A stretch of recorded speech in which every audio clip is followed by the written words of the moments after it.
Here's what I'm proposing. 145 cakes. Tonight on The Bakery Bunch. The task at hand is going to have all sorts of complexities. Meet the Williams family. Jennifer and Dirk run a small but very busy bakery.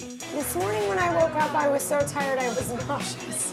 While raising 3 What are you doing? 4-year-old triplets. That dog's too funky. Between the boys and Dirk and the bakery, I actually feel like I have 5 kids. Guys. This week is a recipe for chaos. We have no control over our children. With one boy needing surgery. And the bakery beyond its capacity. We've been doing this since 8 in the morning. No more orders. It's bound to get heated, What are you doing here? You were supposed to go buy fruit. but still be sweet. Do you think that someday you'll want to work in the bakery? Yeah? The Bakery Bunch. Do you want to someday own the bakery? Smart boy.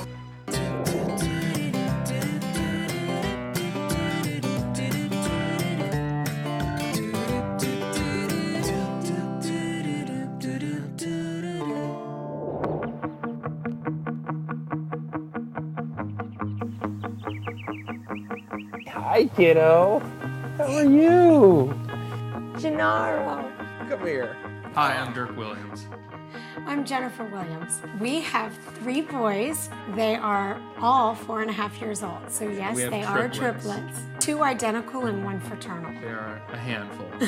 Gennaro's the fraternal of the 3, and so the other 2 are identical. And so Conlon and Adler shared an egg, and then they split. Oh, a science lesson. Yes. Great. Adler's leaving. Adler is independent. He certainly is our firstborn. He was the first one out, and he carries He's every the alpha. attribute of He's the alpha. You guys hungry? No. Conlon is a firecracker. Yeah, he's very animated, kind of the He's a best funny of guy. everybody. Gennaro, you ready? Gennaro is like the nice, He is honest, easygoing. easygoing guy. He's just like me. But that's Gennaro. Okay, morning, here we come. They go downstairs, get ready for the day. From that point on, it's chaos. No TV this morning, guys. We're making good time. We're not going to sidetrack. No. If the boys don't get the TV in the morning, they kind of lose it. Mommy, I want to watch TV. We're not going to watch Grown Up. We're not going to watch... I want.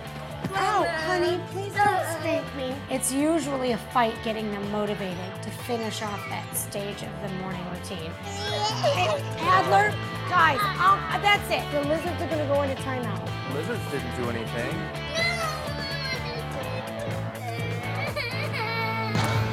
Hey. That's a You're going to timeout. Get your shoe up here. Timeouts are incredibly effective. Why are we not bringing him to timeout? We have to get his shoe on. It's gonna lose its potency if you let him have a shoe He'll fitting. be in timeout. He'll know why. This is why we put the TV on in the morning. It's because these Because guys we're are such good uncontrollable. parents. Yes, because we have no control over our children.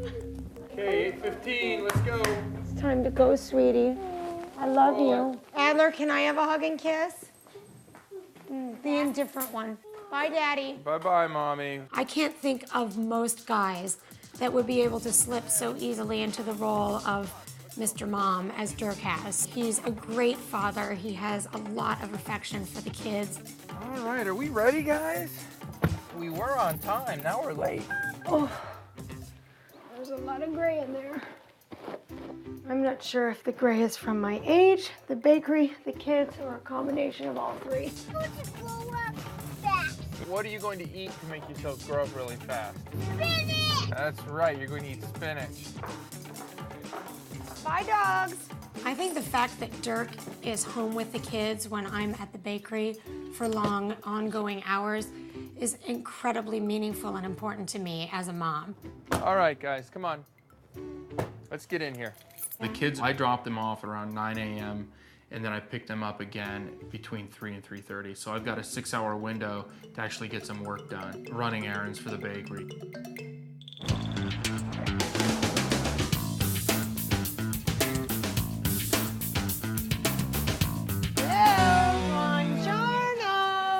We own Beverly's Best Bakery in Fullerton, California. This bakery is a huge part of our lives and a big part of our family. She's technically the president of the organization. I am. I'm merely the CFO and secretary. The bakery is very unique for this part of California because we don't have a lot of individual mom and pop bakeries out here. So this bakery kind of brings that neighborhood feel into an area that otherwise doesn't have it. It was a bakery that Jennifer's parents owned for approximately 15 years, and we actually purchased it and are still purchasing it. They were living in Minneapolis, and they had the triplets. I'm an Italian person, and we'd like to keep family close and be happy together. So I said, why don't you guys move to California? And she says, we will if you sell us the bakery. I said, it's yours. We're very proud that it stayed in our family. That was one of our biggest concerns. On a given week, I would say for orders, we're making about several hundred. Probably several hundred cakes a week. We sell everything from basic home-style homemade cookies all the way to specialty desserts and brownies.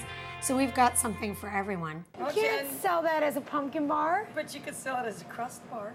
It's weird having my mom as an employee because at the end of the day, I'm her boss. And when they owned the bakery, I was just around to help. But now I know when we have to be away, she can step right back in and be the boss again.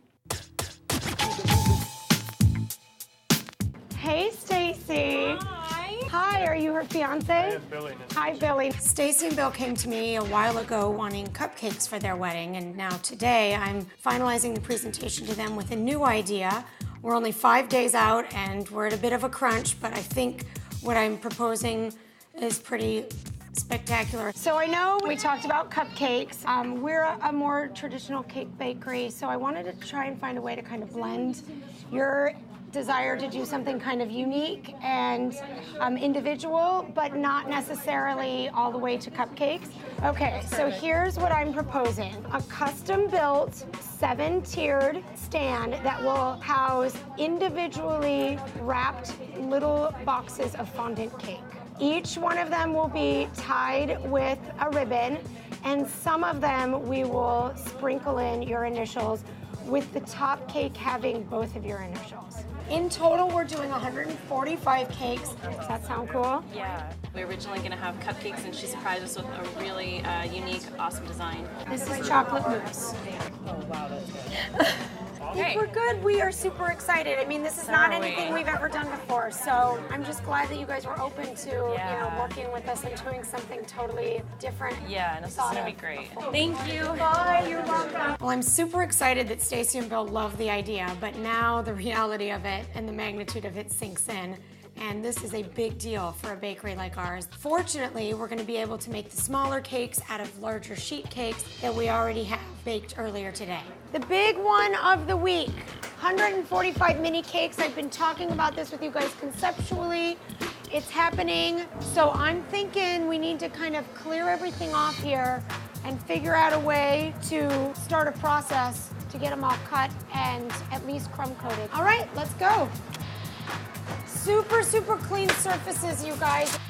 So right now we're in our assembly line process for getting these 145 mini cakes prepped and ready. We're cutting the cakes into 3 by 3 inch squares. These cakes all have to be the same height. 2.5. Perfect. We can start icing. Sibylla and Pearl and Carolina are starting the first coat of buttercream icing. We always ice our fondant-covered cakes before we roll the fondant on so that guests have buttercream in case they don't want to eat the fondant. So once those cakes are iced, we'll put them on large sheet trays into the freezer so that they can set up quickly. And this is just the first cake. This is difficult, not only because the task at hand is new and different and is going to have all sorts of complexities that we couldn't even anticipate, but also because we're trying to manage the demands of the rest of the week. I think once we get going, it's going to go pretty quick. Just be optimistic, Carolina. Oh my goodness, I'm sick of these things. We're still having some trouble here with consistency and sizing. There's just too many. Tell everyone what